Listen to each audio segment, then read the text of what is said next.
Hello everybody. Hello. Puntahan na natin yung dates. Dates din.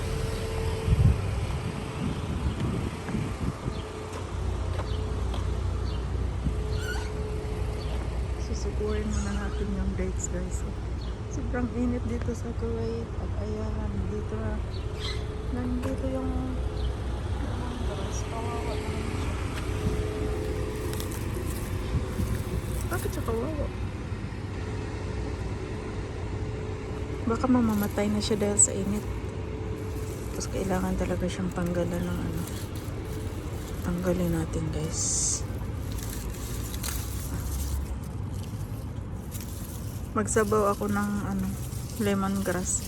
Lemongrass kasi hindi ko alam kung anong ihahalo. So lemongrass na lang isasabaw natin dahil wala na tayong pera pambili ng ano, isda or manok. Wala na nga pambili isda, manok na ba? Saan ba ang mas mahal, ang manok o ang isda? Hindi ko alam. Pero hindi ko talaga alam kung anong itinanim ng Indiano dito.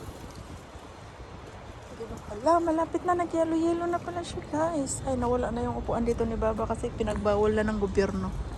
Ayan o, nag-yelo-yelo na. Oh, look at that one. Wow, malapit na naman tayo makakain ng fresh na date. O, diba? Ayan o. Wow naman, ang dami naman kasi nito nilagay ni Sahir na dates. Ayan o. Sobrang ano na, ang dami talaga oh. Wow, maganda kasi masarap. Masarap pag fresh talaga. Diba? Dalawang puno lang kasi ang dito sa ano. Nandito wala lang.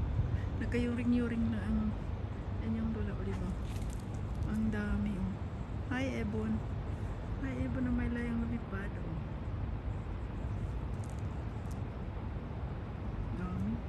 Daming bunga oh. Dito banda din marami. Hala. Masyaallah. Masyaallah. Dami guys.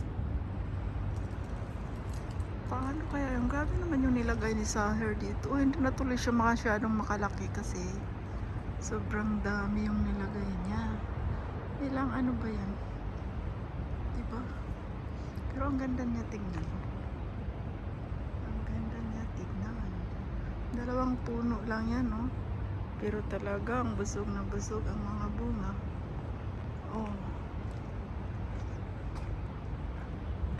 Ito, aakyatin na naman natin to balang araw. Ilan bang ano yan, guys? Oh, bilangin nyo kung ilan.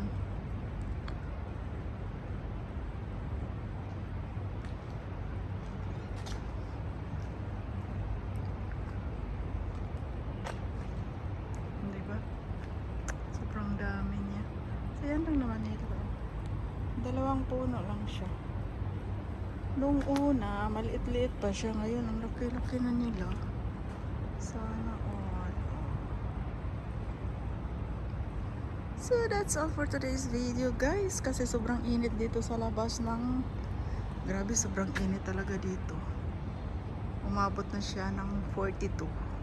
Oh, hi, San. 42. Oh, ganyan. Kaya, thank you for watching everybody. Don't forget to subscribe my channel, comment and likes. Thank you guys. Bye bye. God bless us all.